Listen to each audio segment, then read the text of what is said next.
I mean, yeah, it's a terrible thing, but if. You can't do that.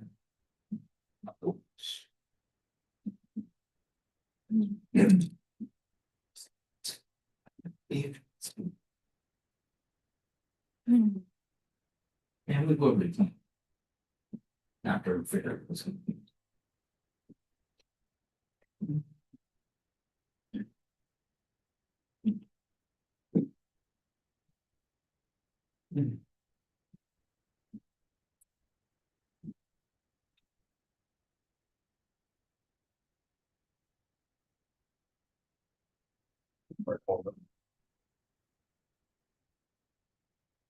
Soon as you started that recording, yeah.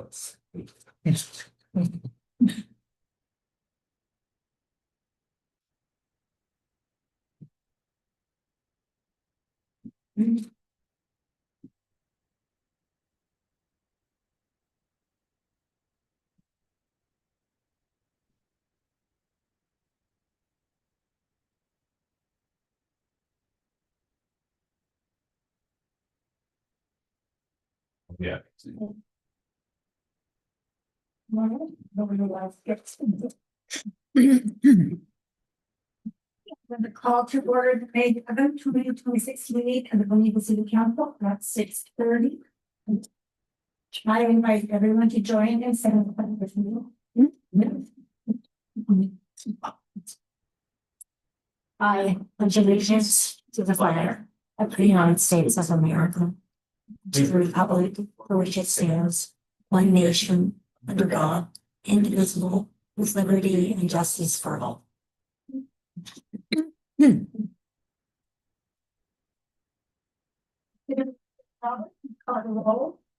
Council President Coy, Present. Councillor Benson, Councillor Volts, Present. Mayor McCoy. And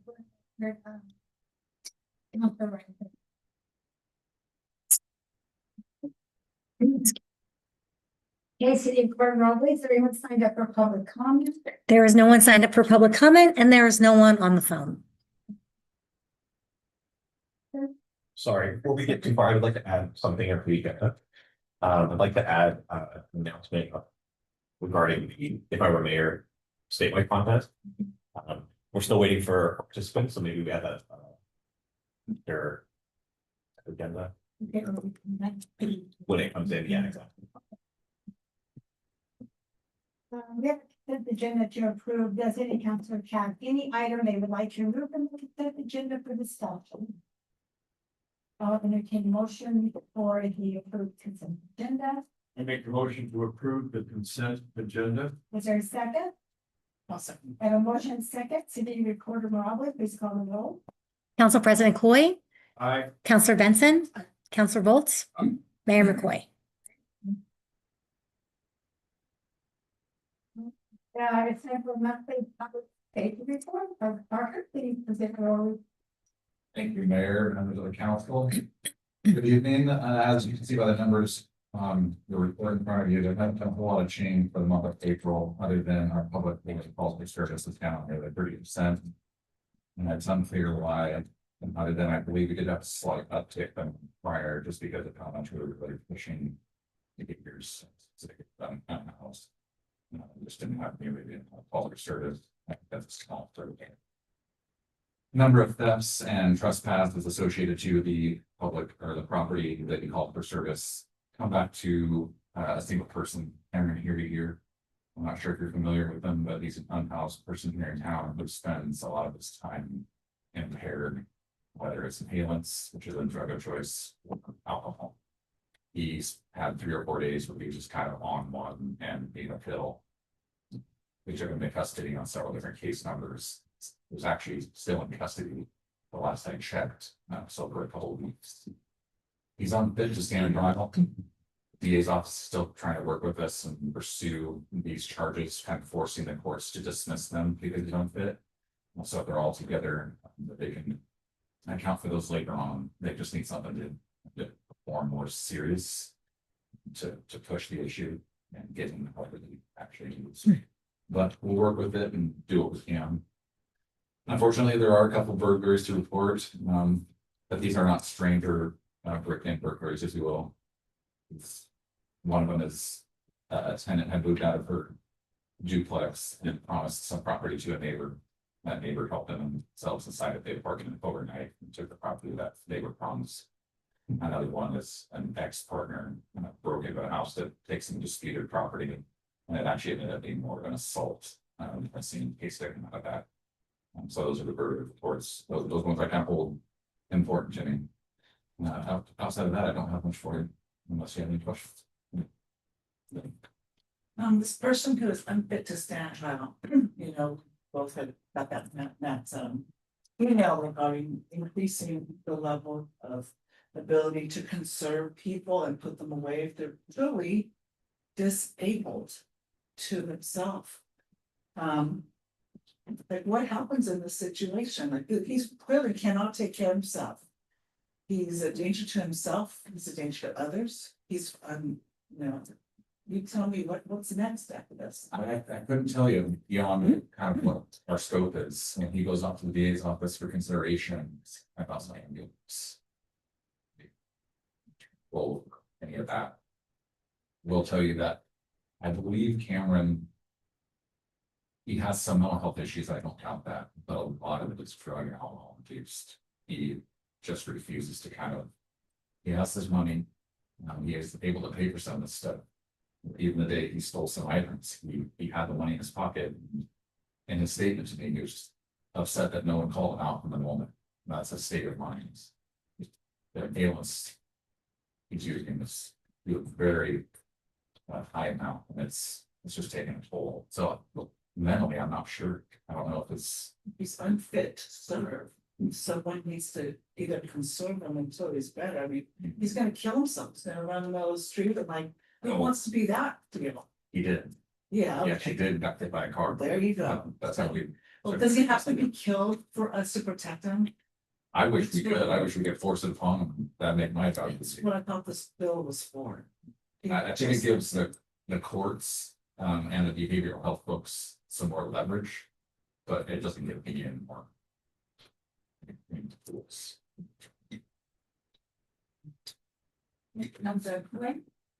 How's our activity on Block 400? And we're actually pretty well satisfied with that. We're down to about 6, maybe 7 people. The rumor mill running around down there, it's just not a long-term solution, so that's kind of good to hear that train. It's been the go-to place for a while now. This development on the front, I mistakenly was telling them that I included like 100. I'm still actually not sure it does. But I was telling them to make plans, and I just left it at that because nobody deserves to live like that, and they should be striving to get out of there.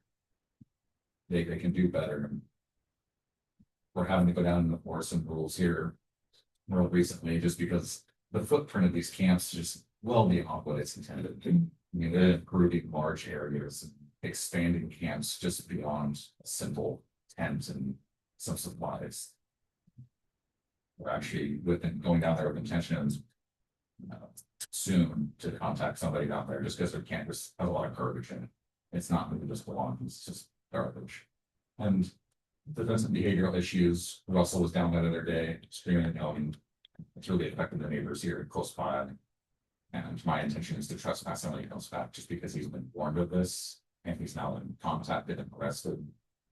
And I've been provided video of the behaviors when he's down there, and it's just. RT and Tanya are back down there, but I think they're doing okay. They're kind of intermittently down there. Right. They staged a couple tents down there. Right. And I don't know if they're staying in it. They don't. Yeah, they don't want to stay, but that's really kind of their go-to at the moment. It is a little frustrating that they've taken some supplies from you guys to just kind of stage. To potentially do it. Yeah. When someone else might need that. It's part of what we deal with. Yeah. So overall, how many do you think we still have in Benjamin? We do overall. Probably 10 or 12. They have floating around a lot, and I don't know if words just gotten around. They are out of sight or anything. Even Dustin Cleanser, who I run into infrequently, I found out that this campaign off of Jack Kelly. I didn't know where he went for the longest time. Patrick Russell, He's another one that was building all the cabins and structures. I haven't seen him in months. Literally, I thought about trying to find a phone number the other day just to check on him. It's like it's a little worrisome. Okay, so, if you have. It's about redefine, are they just kind of like one? Just first, yeah, Barry Allen, who kind of floats around. Marcus was actually arrested last night. In a semi-barricaded situation on East Bolton. Where he went to a property that's for sale. I think that there's been a few issues of the sort of ladies kind of just let it go, but he barricaded himself in a camper van property. And he was at the ball unless they walk just to get him out. He just assumes the property wherever he's staying until you do it. And he couldn't provide Donald Trump's phone number to confirm that, so. Any other questions? Thank you. Appreciate that. Next. We have the fee waiver request from the Vinita Furnace Chamber of Commerce for the reserving community center to host a Memorial Day event. Is there any discussion? I entertain a motion. I make a motion to waive the rental fee for the community center for Memorial Day event. And have that fee paid from the council discretionary fund for $85. Is there a second? I'll second. Thank you. I have a motion second. All in favor, say aye. Aye. Opposed, motion passes. Please say we can cover with you the National Safe Road Season. No. Oh, no, you're doing, Pat Boyd's doing.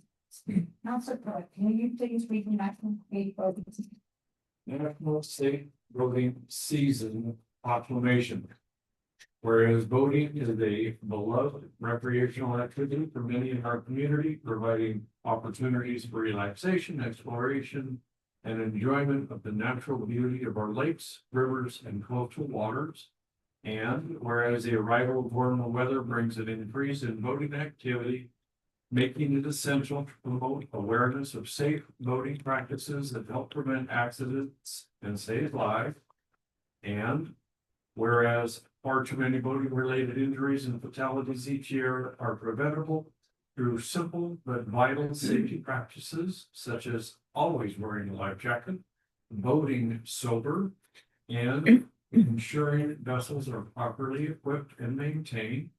And whereas the United States Coast Guard Auxiliary, Lane County Marine Patrol, and local safety partners work diligently to protect lives on the water through education, inspections, safety patrols, and emergency response.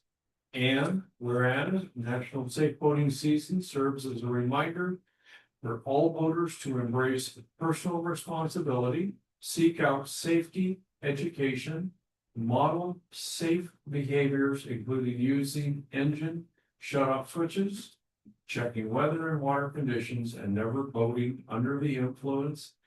And whereas the National Wear It campaign encourages all boaters to wear a U.S. Coast Guard approved life jacket at all times while on the water, reinforcing a simple habit that saves lives.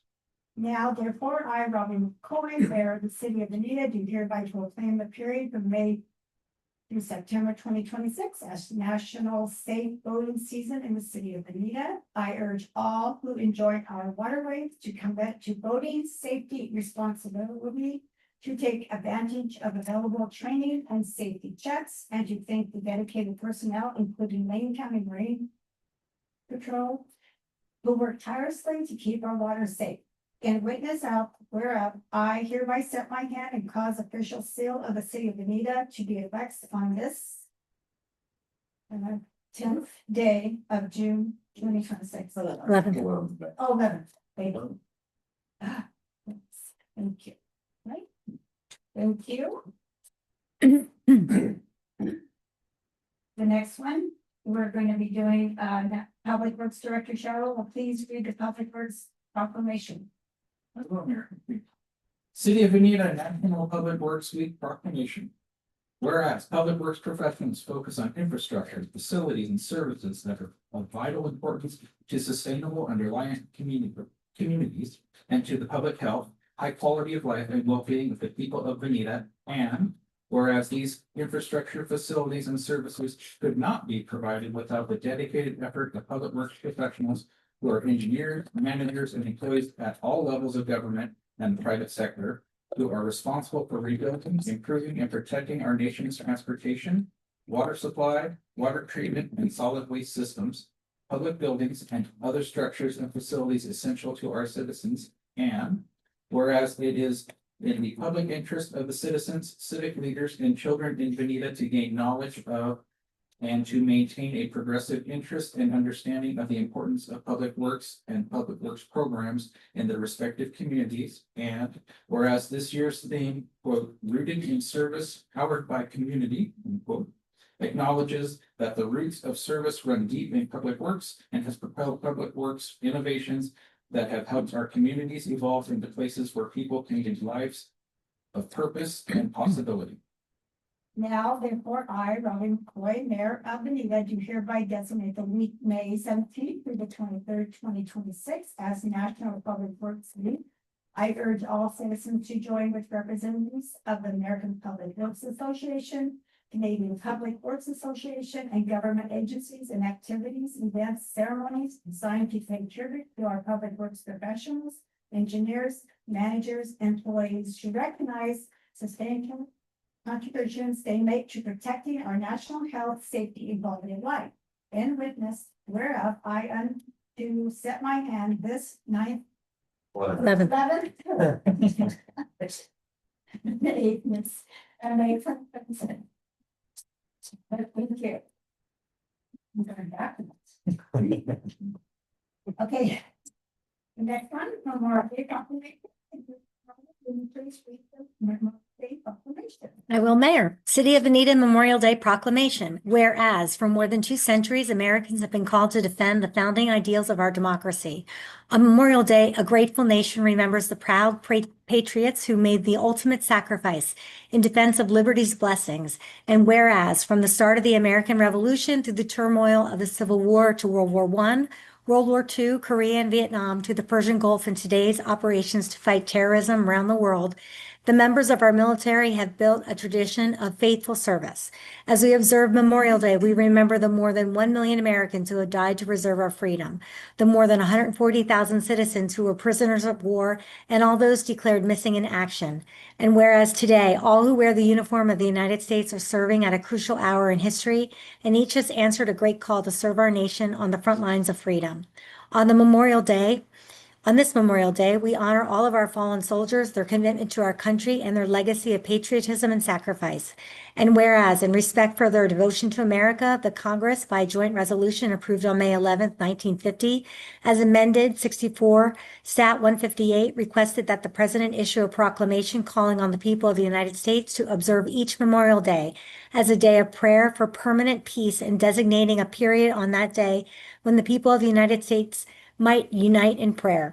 The Congress, by Public Law 106-579, has also designated the minute beginning at 3:00 p.m. local time on that day as a time for all Americans to observe the national moment of remembrance. Now the America, the city of New York, as Memorial Day in the city of Veneta, and ask all residents to honor and give thanks to our military heroes who have given the greatest sacrifice, their lives. May each of us always remember the incredible price that this is paid to maintain our freedom. In witness whereof I have hereunto set my hand the official seal of the city of Veneta, Oregon, on this 11th day of May 2026. Thank you. Yes. Okay, now our liaison reports. I'm gonna start with Council Paul. So we have our benefits by the glass for mid-lane cares on April 11th. And our goal was to break $60,000 net, and it looks like we're going to do that. We made about 50 last year, so a $10,000 increase for us is a big deal. Being a nonprofit, obviously our pennies really matter. And so we've had a lot of, we had 24 sponsors this year. We had 16 last year. So we had a lot of really positive things. So it was a lot of fun and exhausting and fun at the same time. We had a sip and shop on May 2nd, Saturday, May 2nd. I haven't seen the report on that yet. Usually it's quite successful. Dina Hill and Morel puts that on for us. And so we're waiting. We have a board meeting on Thursday, and so I'll get the final report on that. Thankfully, right now, Mid Lane is probably the most stable financially that it's been. I don't know how long I've been chairman of the board, but probably at least 10 years. And so thankfully with our auction, it was a good stable thing. For Kiwanis, last Thursday we observed National Day of Prayer. We had a prayer breakfast over at the center at 8 o'clock. And it was a good observation, a good time. Kiwanis has done that for up to 30 years that I've been here. And it's just something we do in coordination with National Day of Prayer. And then we are getting set up for our cruise in on September 12th. We've had several applications come in already, registrations for cars. We had 147 vehicles last year and we were full. So if we do grow it, we're not quite sure where we're going to put it. We'll figure it out when it happens. We toyed with the idea of doing motorcycles and then we backed away from that. So it's strictly going to be the Harvest Festival with Mid Lane Cares and the cruise in with Kiwanis. Seems to be a very popular thing that goes together. So for the time being, we're going to keep doing it until we run out of space, and then we'll have to figure it out. So other than that, Kiwanis will be part of the Memorial Day observation. We usually do hot dogs and things like that there. So we're there. Thank you. I actually have my meeting this Wednesday with the library board, and then we are midst of budget season for the school board. I'm on the budget committee then, and we have our meeting next Wednesday. They finalized the budget. We're going through reviewing and that's all the questions this week. So, and then exciting pops up for the election. Okay, thank you. Okay.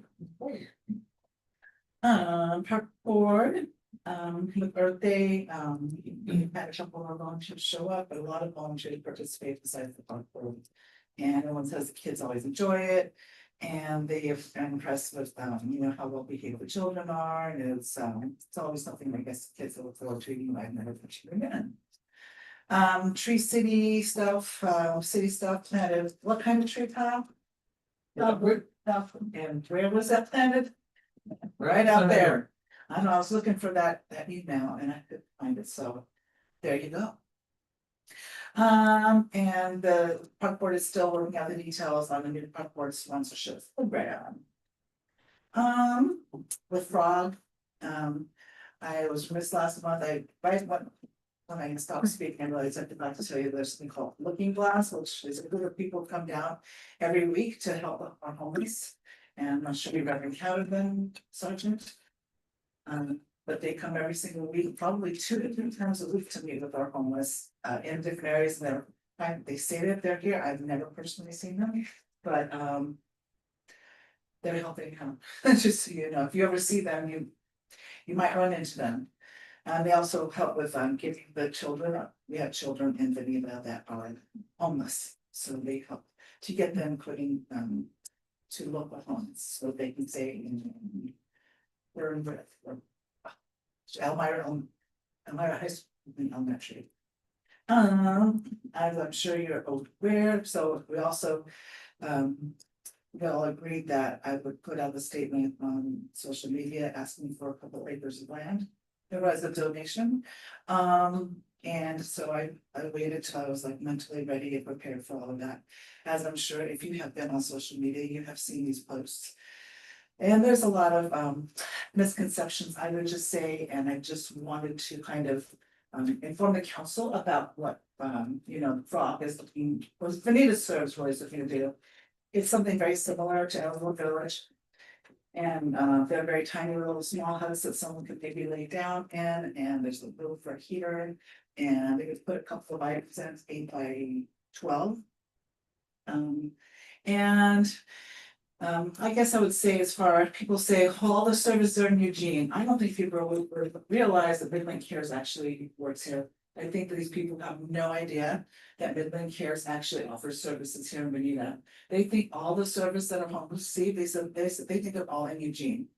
And they don't know the value of Midland Cares.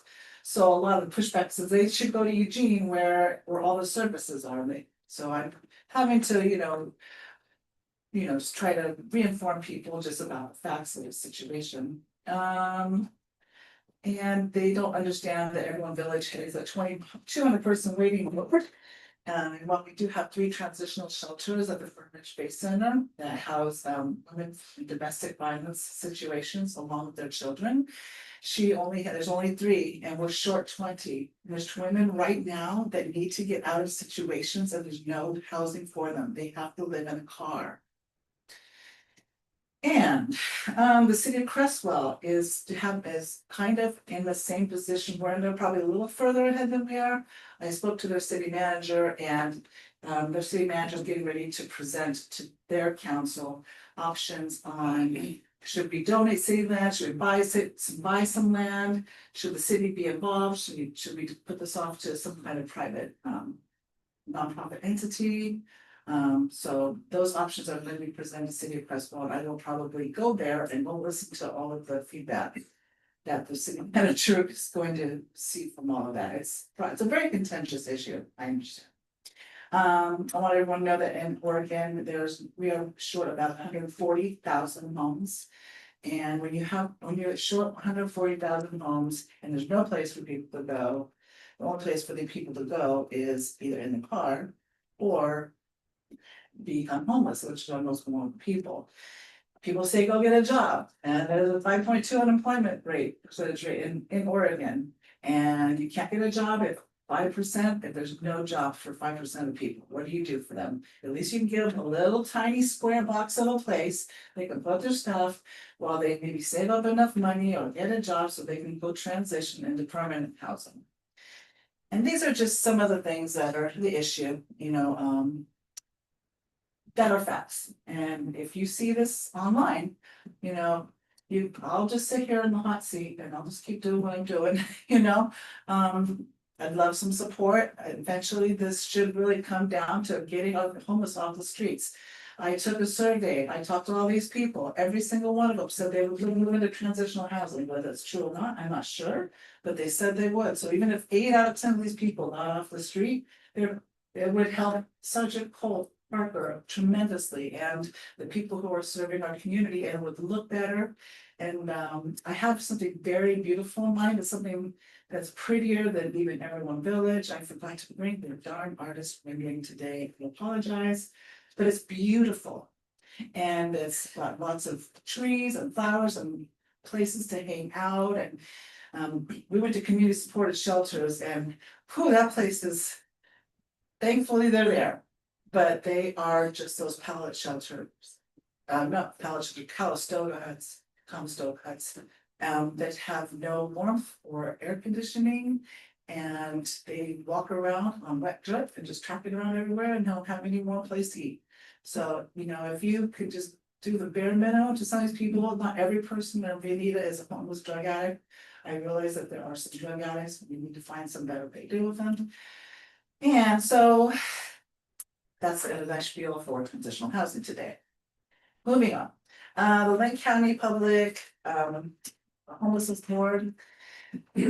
So they run a database where it manages every person that comes in contact with some aspect of care. Whether it's food or clothing or some type of social services. I'm not sure if Midland Cares is involved in this. Is it? It's a database where they're collecting client services, and it's probably because they charge money for it. So for the last 2 or 3 months, they've been going back and forth, and I kind of made our case. I was like, we don't have any money to give for this database. What can you do? And You gotta pay something to keep it alive because it helps people, you can see Chad and you can write him down in your database. Everybody knows you can, Sergeant Parker can go online, find out who this guy is, and then learn how to manage. I don't know if we could put it in with like public safety services or get some funding that way, but this is a way where we can really like have the social aspects that everybody is seeing right now in our city that I'd love to solve. And that life. I'm busy. As you can see on mine, I've been very busy. I have to take days off sometimes because it's a lot. All right, thank you. So my report is, the May 23rd, we're doing a relative ceremony, so it's at 11 o'clock. We have a great lineup. So everybody needs to come to the corner to this third. We got the big water. That's the way, if you guys can, great. It's gonna be a great one. Other than that, I really wanna thank Kyle for your public works. You guys do such a good job. You know, without him, I don't know what we would do. You're a great team. That's for sure. Yeah. Okay. That's right, come on in, have a seat. Yeah, so thank you for that. I am down in my report and I'm going to turn it over to Jake. Great, thank you, Mayor. I'd like to quickly make an announcement about the If I Were Mayor contest. As you know, we had Easy who joined us last month. Won first place in our local contest and needed to come back to sign his certificate. And I'll give it back to you, Mayor, for a special announcement. Thank you, Jacob. So I'd like to invite Easy up here. So I can sign down. Thank you. You're not easy, just let her know.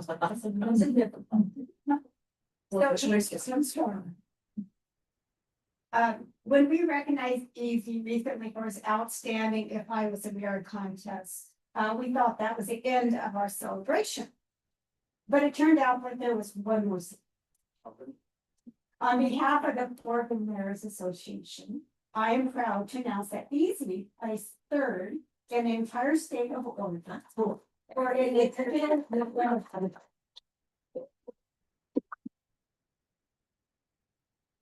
So that is an incredible accomplishment. And some people come from high school and say, so thank you. Thank you. Here is a certificate signed by me. And here's one black. Oh my goodness, look at that. Laugh. Wow. Oh, Mom, you did good. Awesome. 3, 2, 1. One more. 3, 2, 1. Nice, great job.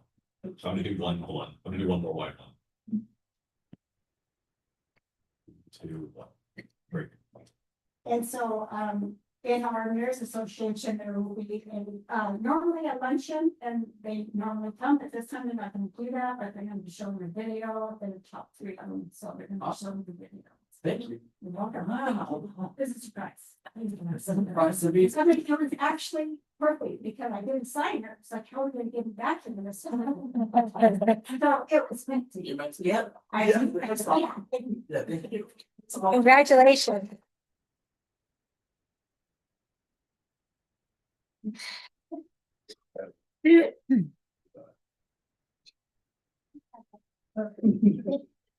Save the report you can ask. Have a good night. Yeah. Good kid.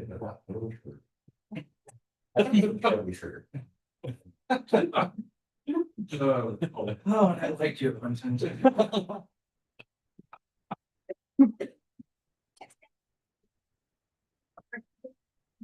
You just did that. No. Oh, I'm so sorry. I'm sorry. I'm good. Myers, please present your first one financial. Thank you, Mayor, members of the council. I'll be presenting the third quarter financial report for the 2026 fiscal year. City revenues have reached 51% of total budgeted amount. Property tax revenues are at 98%. Interest earnings are at 95% of what we budgeted. One thing I want to note, the 51% of the total budget amount might seem a little low because we're 3/4 of the way done. We'll be receiving in May a very large amount of revenue from the URA. So it's nothing to worry about. I wanted to add a little context to that in May, that's gonna dramatically increase revenue wise. So we're right on pace with everything. On the expenditure side, total expenditures are at 47% of annual budget. Personnel services are at 70%, materials and services are at 68%. It's really nice to see those that are under that 75%. Total expenditure percentage being at 47 seems low, but that's gonna increase materially these next few months as we continue to fund Bolton Hill Sports Complex. So that will rise in the next few months before the end of the fiscal year. So with that, that concludes the third quarter report. I'll give back to you, Mayor, and answer any questions. Are there any questions?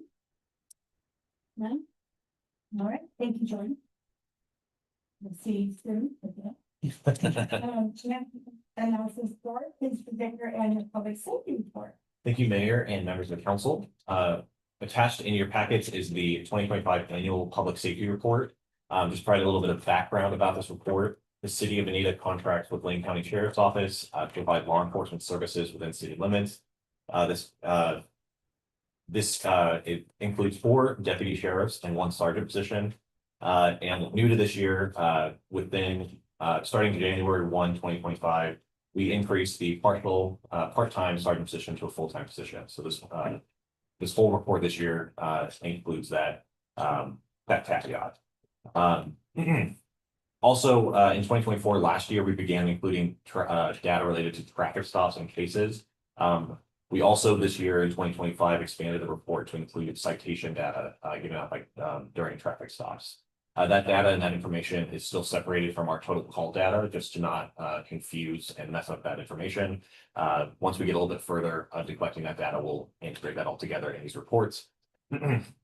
Overall, calls decreased this year by 13% in 2025 compared to the previous year, and increased overall by 10% compared to the 5-year average.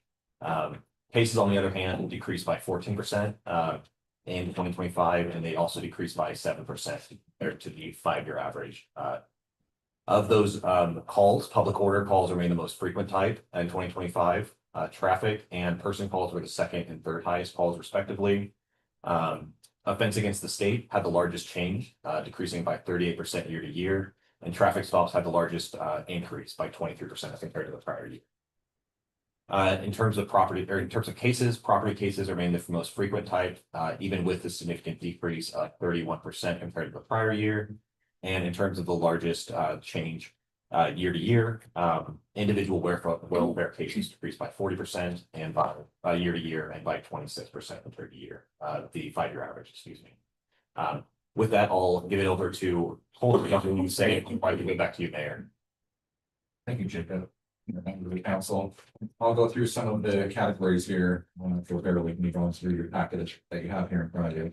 And the property calls and cases, I just want to say that you can see trespass as one of those types of calls, and that's something that we're addressing pretty frequently. And I've talked about that in prior meetings. In hindsight, we saw UEMV, unlawful entry into a motor vehicle, when I was first out here fairly regularly, and I don't hardly see that too much anymore. Generally, those are often associated with juveniles, and I don't know if those juveniles have just grown up and moved on, or if they've gotten caught and just aren't getting anyone. We're just seeing false persistence, which all of them nowadays.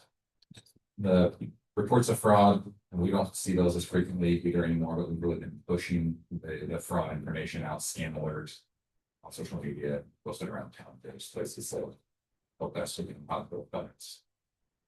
Our person calls and cases, the percentage may seem significant, but by the numbers, when we look at that, there's ebbs and flows with any bit of our work. I don't know if there's anything too concerning. Our public orders calls and cases, this could be possibly a result of stricter adherence to our laws, specifically around disorderly subjects, suspicious vehicles and persons. We just can't take it have significant interest in that and trying to address things as they come. Our individual welfare calls and cases, I don't know why these are down so significantly. These calls are generally driven by complainants. We don't self-initiate these calls. It's usually family and friends that call in these concerns for their loved ones. So it's hard to say why we're not seeing the same amount of calls.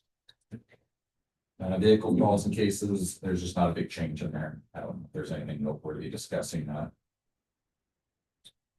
Our offenses against the state and state calls and case warrants, we've just really been on top of these.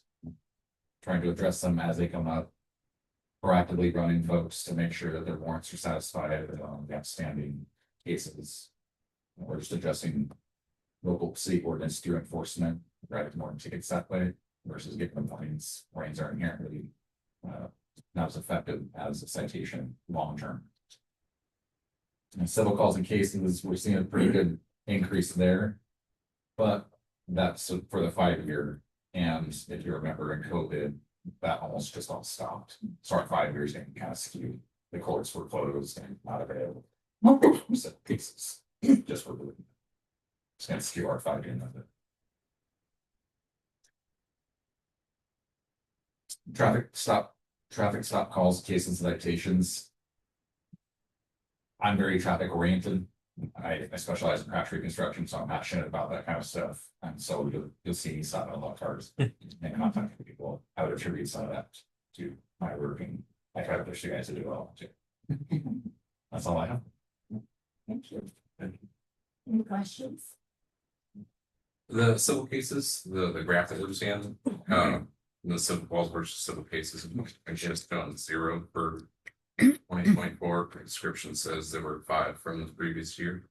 I'm just curious if There was 0 in 2024 and there were 5 in total. So there was an increase of 5 is what we're saying there. And I couldn't tell you, we don't see cases come out of civil. yeah, This is not typical. Civil service is just us getting a document from the courts, the judge social service. And we're kind of advancing now in that instance.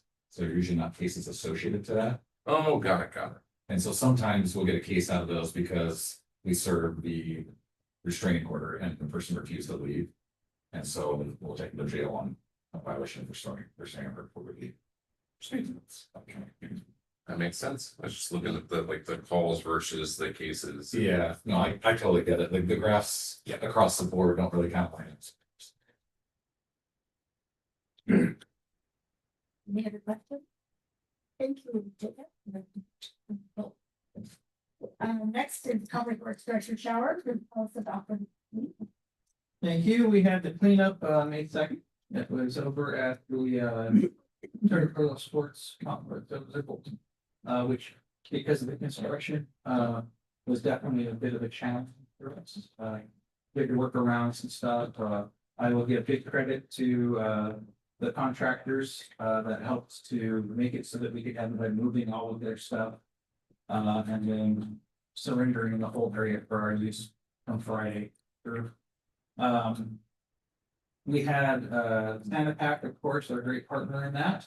They provided 12 people, and because of our kind of busy confines in there, they had 5 of their trucks available to us to move dumpsters in and out. So as we were filling dumpsters, they were taking it. Which helped us because we were compressed in the amount of footprint that we had to work with. So big kudos to them. I explained kind of our situation and that was their answer to it, and it worked out really well. The other piece of that was that by the end of the day on Saturday, when everybody left, we had all but 1 dumpster out of there. So, which we've never had anything like that. There's usually 6 or 7 of them sitting there that they work on for the next week to get them out. But again, I want to thank them for being reacting to our situation and recognizing that those dumpsters would have been in the way. We just had to get to do that. Sanipack's provided, I think, about 12 employees on top of those vehicles that were there. We had a steady stream of people, but by no means was it as busy as I've seen them. We had a pretty good amount of stuff that was taken out. But we also had some dead time, which we know that don't happen. So, and I don't know if that's to be attributed to the fact that because we've been doing this, less stuff around town. I do know that some of the residents really took advantage of the situation to get rid of the to get rid of things. Because we still ended up removing 6 dumpsters of trash, which ended up being 15,780 pounds worth of debris, basic. All of that went to the EcoSort center that Santa Fe deals with to be sorted and put away correctly. Green waste, we had 4 dumpsters full, so 120 yards of that, which is actually down from what we often have 5, 6, 8, sometimes 10. But I attribute that to not having any winter storms. So nothing real big. Used wood was still 4 dumpsters, so it's a lot of, those are your stuff that people hardly, this is stuff that has nails in it. All sorts of really bad stuff, but we took out 120 yards of that. We had a recycle truck that took 420 pounds of cardboard. So a lot of people thought, hold on, we have a lot of cardboard. We took in 380 pounds of e-waste. So that consisted mostly of televisions and monitors and a couple computers that came in. A couple of very large, big screen, old timey projection type. Yeah, so those went. We also took out 7,480 pounds of metal and steel that was recycled. As well as 7 of the big roll-off cans of shredding for people. That is, by the way, the one thing that I get the most comments about. People come in, absolutely love the service that we provide for that. And this was down, I usually think last year I had 14. So it was down about half, which is good. That means people are getting rid of that backlog of stuff that they had in there. This year we actually were contacted by the Mattress Recycle Council. They wanted to do an event out here, and the timing was such that I said, well, I've already got this kind of going. I can get you some space if you want to do it. They chose 2, but they sent 2 trucks and a couple guys, and they handled the mattresses all on their own. They ended up getting 36 mattresses, which sounds like a lot to us, but I guess they had another event at the same time over on the coast. They had 185. Oh, why? So they recycled them. So this is an opportunity for people to bring mattresses and box springs, and then they take them there, that they take them to the recycler, which I don't know, it used to be St. Vincent, I don't know if they still do it, where they strip them down. And they take everything out, take all the metal springs and everything, press them and recycle them. It's a great service because anybody that's ever had a couple of old mattresses just sitting around, they usually end up out in the street. We see them all the time. So I was grateful for that, and that worked out really well. Overall, again, Santa Fe did a fantastic job. So big kudos to them. Our public works crew, of course, was there. We worked with the backhoes and make everything easier to lift so nobody gets hurt. And I'm happy to report nobody did get hurt. But overall, another successful event. We'll see what happens next year. Everybody's asking me about next year. If we do the new, if we progress far enough to get the new parking lot in over there, we most likely will have new sets. So I'm working on looking for it just in case. But that's my report. You can answer any questions. Any questions? Do you feel that it'd be useful to have somebody going around with a flatbed truck to help pick up items, to help them move stuff in people's houses? Like they lack transportation, getting stuff there. I can tell you from other attempts at doing that, that it's sometimes difficult to schedule to get people to do it, even if we provide everything. I think it's a good idea? Absolutely. I think it'd be a great way for, I mean, we send, Teresa sends direct notices to people that we know that are gonna be a code enforcement issue about this event. And saying, this is your opportunity to get rid of these items, for free. And like I said, some people do take advantage of it, the majority don't. Vanita serves, we tried to help this year, but for whatever reason, Matt would not allow Anna to change the date on the flyer that we made last year. And I didn't have the program anymore, and so we couldn't help. No. Yeah, I would say something like that, a couple of weeks ahead of time, especially with people, get it lined out, sure, I mean, to me, it doesn't matter. It's just another load, you know, we do 200 to 300 vehicle loads during this event, it's just another week, it doesn't matter to us. Like I said, this particular event, we could have took quite a bit of extra stuff, but we had the dramatic. So, but it's a good event, and I will say, I received so many thank yous, people, residents truly like this event. I actually got one, last week, a written one sent in, part of it, saying thank you for doing it. But I mean, it is, just so that you understand, well received. Almost everybody's like, wow, because we try to do everything, we don't really want, I try to keep it in the car, we don't want people to get out of the vehicles. And we take care of everything. So, That's awesome, that's such an amazing event, I have things.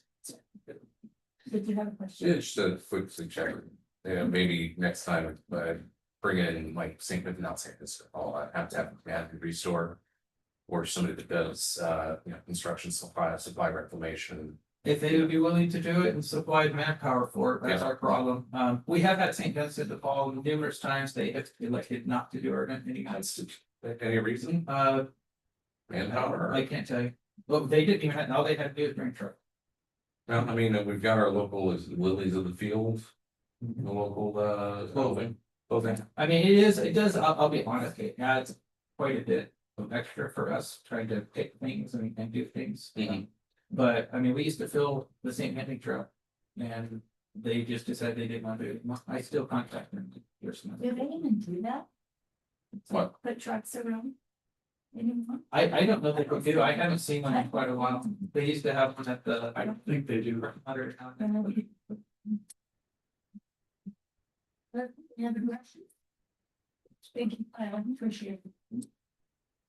Okay, we're going to recess and move into the Benita Urban Renewal Agency. I'd like to call to order the Benita Urban Agency at that point. Robin, they're signed up to get public comment. There's no one signed up to give public comment tonight, nor is there anyone on the phone. Agenda. I'll entertain a motion to approve the consent agenda. I make a motion to approve the consent agenda. We have a second. We have a motion and a second. City of Grand Rapids, please call the roll. Vice Chair Coy, Uh, Member Benson. Aye. Member Volts. Chair McCoy.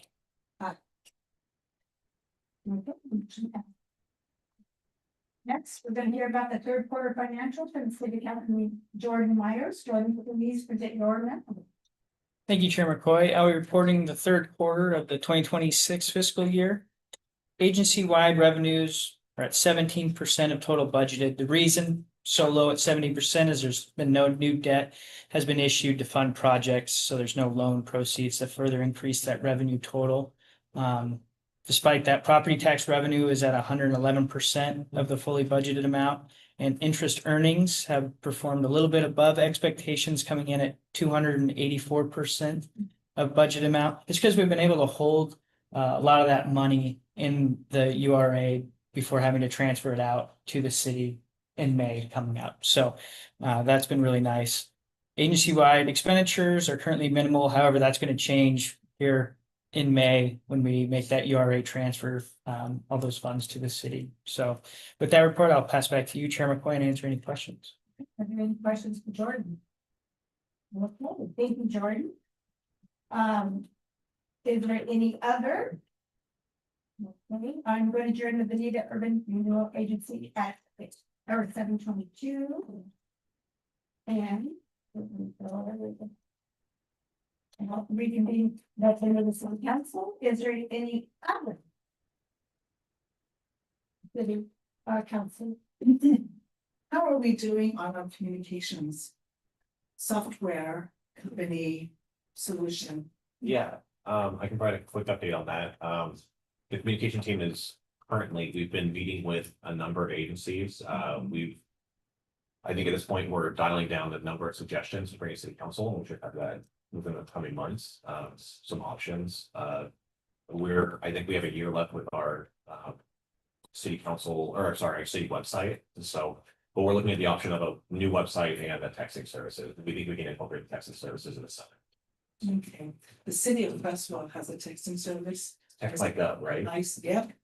And every time there's a road closure, there's a power outage, or there's an event in the city, or they need volunteers. A text goes to everybody who signed up, and it's very, very informative. That's what I've been looking for like years now, so let's. We've been looking at that service. There's also a service through our website that offers something similar. And there's a couple others. We're just right now debating the service and price before we bring those options. Thank you. I'm going on vacation to Scotland for 2 weeks. I will not be here. If I need to call you for the next meeting, you let me know. It'll be like 3 a.m. my time. When are you leaving? I leave next week, so Oh, no, the budget. next city council meeting, I will be. So you're leaving this in. Yes, the budget meeting and the. There's no council meeting. It's only the budget Yes, there's meeting. Budget only. Mhm. Okay, I didn't see it. Just, oh, good. Phew. Any other question? Have a great time. Okay, I'm gonna adjourn the Vineega City Council at 7:24. Thank you. What you're talking about, is that